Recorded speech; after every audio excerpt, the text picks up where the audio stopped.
Les dangers de la séduction. Nous sommes dans le monde des réseaux sociaux aujourd'hui. Bientôt le métaverse arrive. C'est le monde de la séduction.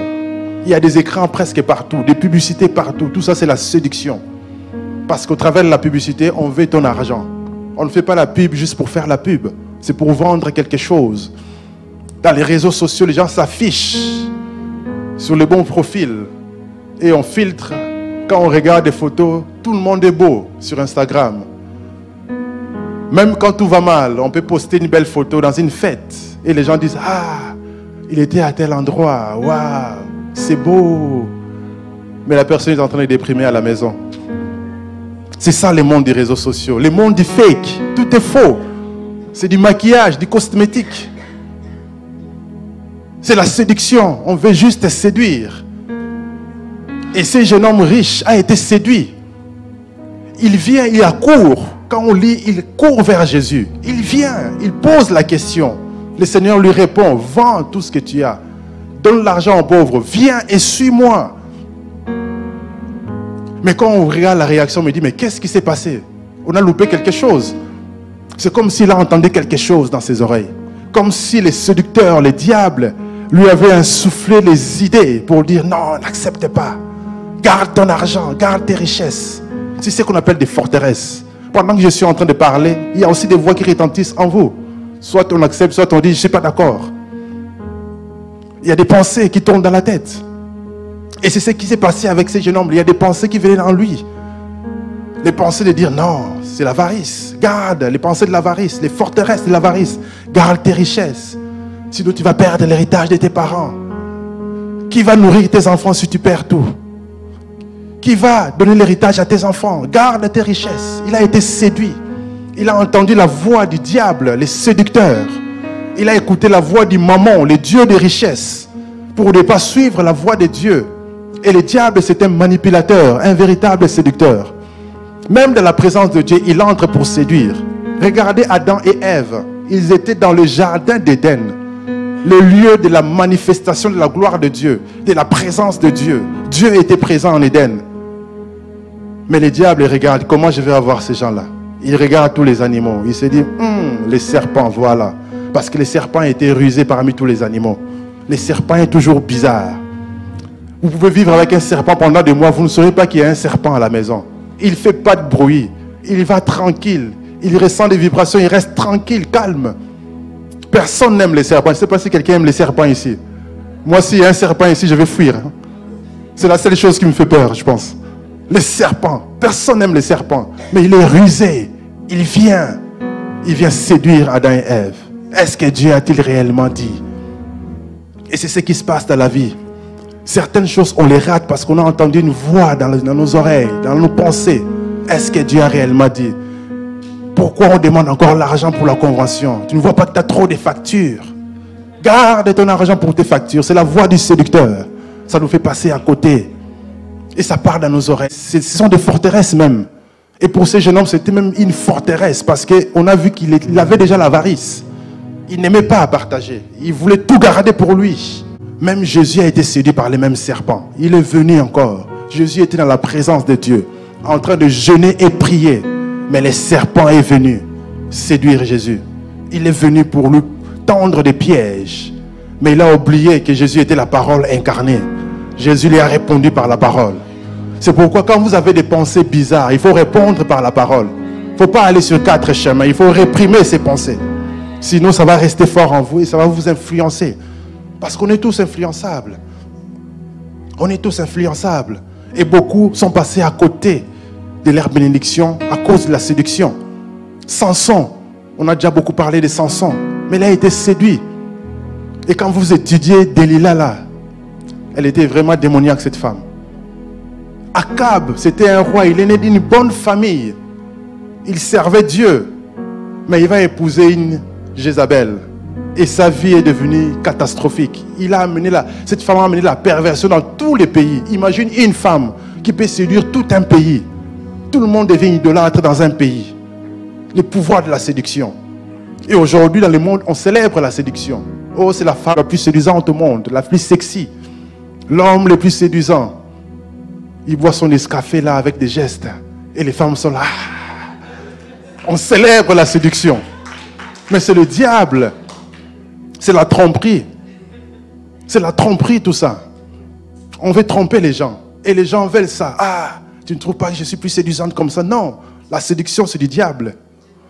Séduire c'est tromper, c'est détourner quelqu'un. Et ce jeune homme a été détourné. Il venait pour son salut. Il courait pour son salut. Mais il s'en va triste, assombri. Triste parce que quelque chose, le diable lui a soufflé quelque chose dans les oreilles. Et ça l'a détourné. Jusqu'aujourd'hui, on n'entend plus parler. Il aurait pu devenir apôtre. Aujourd'hui, nulle part, on ne sait pas. Parce qu'il a été détourné. Et le diable détourne beaucoup de gens. Quand on est béni, on a des richesses. On arrive au sommet. On s'expose à ces dangers de séduction. Il y a beaucoup de gens qui étaient des chrétiens. Aujourd'hui, sont des païens. Il y a un jeune homme brésilien qui chantait du gospel. Jota. Les petits là, quand ils chantaient, vous sentez l'onction. Aujourd'hui, il est de l'autre côté. De l'autre côté. C'est grave. Il y a beaucoup de gens comme ça. Il y a même des églises où il y a la séduction. Il se passe toutes sortes de choses. On doit faire très attention parce que l'ennemi vient séduire.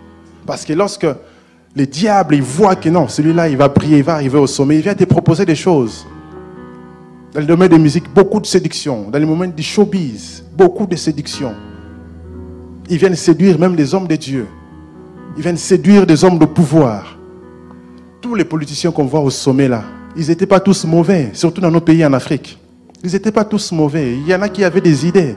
Mais quand ils arrivent là-bas, ils croisent la séduction en personne. Ils sont séduits, ils sont détournés et ils deviennent plus méchants. Ils font pire que des gens qui les accusaient eux-mêmes. C'est la séduction qui fait ça. C'est pourquoi on doit veiller sur nous-mêmes pour ne pas nous laisser séduire par les diables. La séduction, c'est vraiment une arme redoutable. Regardez les enfants d'Israël. Balak, roi de Moab, il dit à Balaam, qui était un devin, un prophète, il dit, va maudire Israël. Parce que la manière dont je le vois là, ils sont terribles. Il y a la bénédiction qui vient avec eux. Maudis-le, comme ça j'arriverai à les vaincre. Il essaie des enchantements. Il va, si vous lisez les textes, c'est terrible. Il va mettre 7 autels. Il lance des incantations, ça ne marche pas. Il change de position. Il met encore des autels. Il lance des incantations, ça ne marche pas. Dieu l'interdit de maudire Israël. Il veut maudire, la malédiction ne sort pas. Quelle est la bénédiction qui sort? Ça n'arrive pas parce que le peuple d'Israël est béni. Le peuple de Dieu est béni. Il lance des incantations, ça ne marche pas. C'est comme ça que les sorciers font. Ils lancent des incantations la nuit, ça ne marche pas. Ils vont venir la journée pour séduire. C'est pour ça qu'il faut faire attention. Il faut faire très attention, il faut veiller. Quand quelqu'un te provoque gratuitement, sois prudent. Pose-toi des questions. Pourquoi il veut me provoquer gratuitement? C'est quoi? Il ne faut pas te fâcher. C'est le diable. Parce qu'il veut que tu ouvres la porte. Et c'est ce qui s'est passé avec Israël.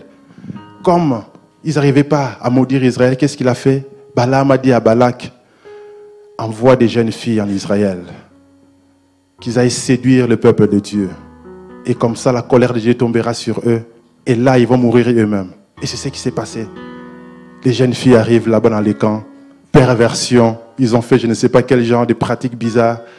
Beaucoup de gens sont morts ce jour-là. Ils sont morts eux-mêmes. La malédiction n'a pas fonctionné, mais la séduction a fonctionné. C'est pour ça qu'on doit faire attention. On doit faire attention à la séduction. On est des gens bénis. Nous sommes dans l'année des bénédictions illimitées. Faisons attention à la séduction du diable. Tout ce qui brille n'est pas de l'or. Ce n'est pas chaque parole qu'on te dit que ça vient de Dieu. Oh, j'ai fait un rêve sur toi, blablabla. Bla, bla. Faites attention, il faut discerner. Ne faites pas foi à toute prophétie, mais il faut éprouver les prophéties pour savoir si ça vient de Dieu. C'est bien, merci, je vais prier. Il faut aller prier. Satan envoie aussi des rêves. Satan envoie aussi des visions. On doit être prudent à cause de la séduction du diable. Dans ces derniers temps, Satan séduit beaucoup.